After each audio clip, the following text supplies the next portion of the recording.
சென்னை கிண்டி மருத்துவமனையில் தாக்குதலுக்கு ஆளான மருத்துவர் பாலாஜியை அதிமுக முன்னாள் அமைச்சர்கள் நேரில் சந்தித்து ஆறுதல் கூறினர். பின்னர் செய்தியாளர்களிடம் பேசிய முன்னாள் அமைச்சர்கள் ஜெயக்குமார், விஜயபாஸ்கர் ஆகியோர் வருங்காலத்தில் இதுபோன்ற தாக்குதல் சம்பவங்கள் நடைபெறாத வகையில் நடவடிக்கை எடுக்க வேண்டும் என்று கேட்டுக்கொண்டனர்.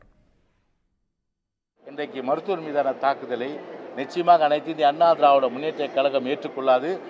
எதிர்காலத்தில் இது போன்ற தாக்குதல்கள் மருத்துவர் மீது வராத வண்ணம் முழுமையான அளவிற்கு பாதுகாப்பு கொடுக்க வேண்டியது அரசாங்கத்துடைய கடமை.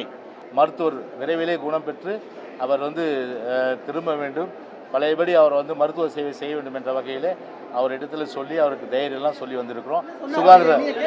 முன்னாள் சுகாதாரத்துறை அமைச்சர் அவர்கள் இப்பொழுது அவர் கூறியது குறித்து அந்த கருத்துக்களை சொல்வார்கள்.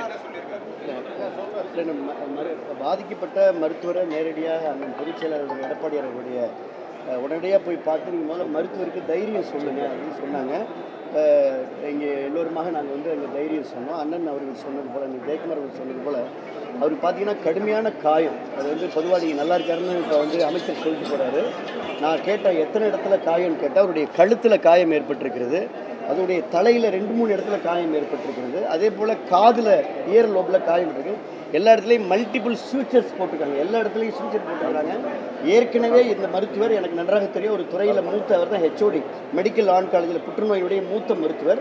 அது மட்டுமல்லாமல் அவர் ஏற்கனவே இருதய சிகிச்சை பெற்றிருக்கிறாரு. இன்னொன்று பேஸ் மேக்கர் பொருத்திய மருத்துவர். அவரை ஒரு கொடூர தாக்குதல் இங்கே எப்படி ஒரு மருத்துவமனையில் நடந்தது தான் எங்களுக்கு ரொம்ப ஒரு ஆச்சரியமான விஷயமா இருக்குது. உடனுக்குடன் செய்திகளை தெரிந்து கொள்ள சன் நியூஸ் பெல் ஐகானை கிளிக் பண்ணுங்க.